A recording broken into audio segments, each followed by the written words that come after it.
What is the Mahabharata?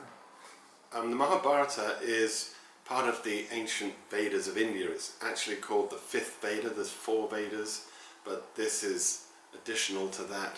So it's a Sanskrit ancient writing that contains histories of India, ancient India, and stories about great personalities, great heroes, and divine incarnations, gods, different things like that.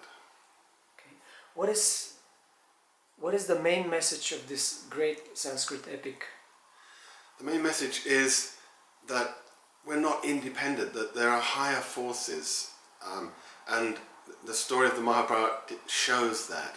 It's about 2 warring factions, one of which abides by the moral codes, universal laws, of the laws of the universe, and the other which totally ignores that side of things and does whatever they feel like doing, and what the different outcomes are of those mentalities, that if we don't accept and understand there's a higher reality that we're a part of, there's something more than what we see around us, then we won't get the results we're looking for in life. We'll end up thwarted, unhappy, disappointed. So we see that happening. One side, one of the factions ends up like that, whereas the others achieve all their goals. Okay. The Mahabharata is one of the few texts in the world literature which for millennia does not cease to excite the minds of listeners, readers, researchers, scholars, critics. What is the reason for this, according to you? I think it's because it touches on something eternal. Each of us has an eternal side. We're eternal beings, actually. And the Mahabharata is really dealing with that side of reality. So it connects with the soul, it connects with the heart where the soul is living.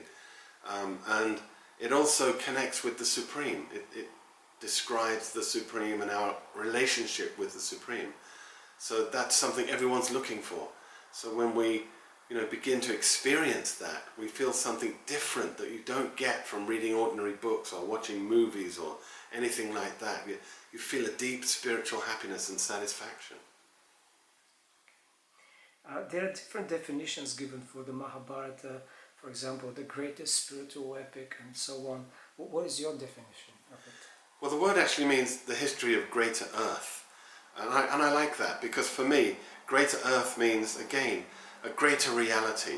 And that reality extends not just beyond this world, because the Mahabharata talks about other worlds, worlds that we can't see, other planets and other beings, higher beings, right up to the highest being, but also the inner world. It talks about the greater world that exists within us, which is much, much greater than anything we could ever experience outside of us. So I like that as the history of, or the story of the greater earth, the greater world.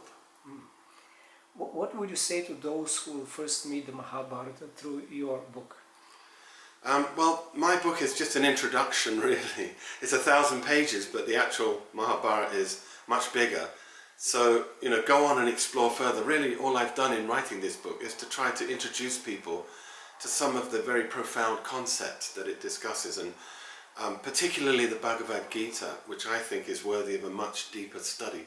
I've only dealt with that in brief, and that's the essence of the Mahabharata. So I would say, if you enjoyed it, if you found something there, then try and go deeper, especially try to study the Bhagavad Gita.